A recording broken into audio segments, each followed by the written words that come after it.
The newly sworn-in President of Zimbabwe, Cde Emmerson Mnangagwa, says it is no longer business as usual as he intends to work with every progressive individual, nation and investor to rebuild the Zimbabwean economy.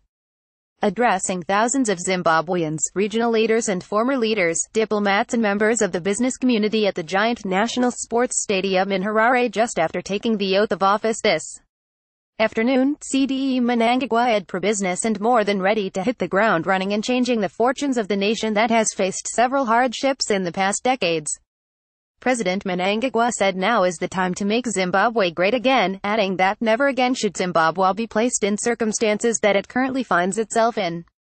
We can't squander this opportunity as we seek to ensure that all that we do is intended to benefit all of us. Let bygones be bygones, and never again shall the past circumstances be allowed to come back to derail Zimbabwe's progress and economic development, said Cde Mnangagwa. My government is ready to re-engage all nations and financial institutions. We call upon those countries that have punished us in the past to reconsider their political and economic sanctions against us, he said, adding that all foreign investments will be safe in Zimbabwe. Cde Mnangagwa called on the international community to note that the land reform program was unavoidable and shall not be reversed, but said his government is committed to compensate those who lost their land during the process, while issues on land tenure are immediately addressed.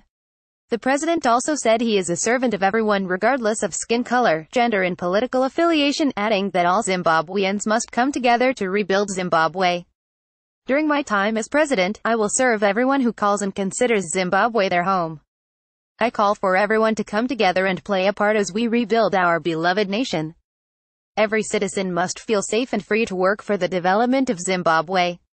Key personnel who left the country must now come back and participate in the broad economic turnaround, he said.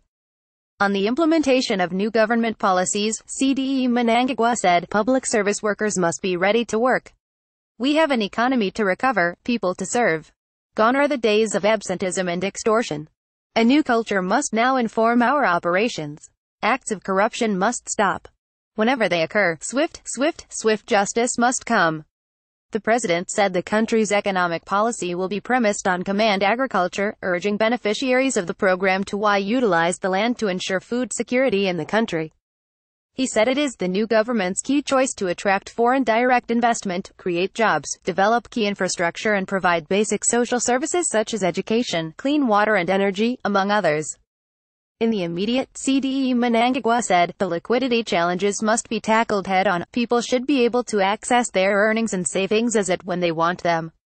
The bottom line is an economy back on its feet. The president also hailed the peace and democracy in Zimbabwe, saying next year's elections will be held as scheduled.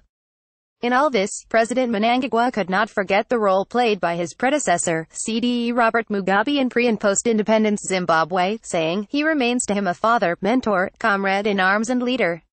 He also recognized the presence of African statesmen, led by Zambia's founding father, Kenneth Kaunda. The inauguration was attended by several regional leaders and dignitaries, among them, Mozambican President Filipe Nyusi, Botswana President Ian Seretse-Khama, Zambian President Edgar Lungu, Namibian Vice President Nick Iyambo, former Zambian Presidents Kenneth Kaunda and Rupiah Banda, as well as former Namibian leaders Sam Nujoma and Hifikepunye Pohamba.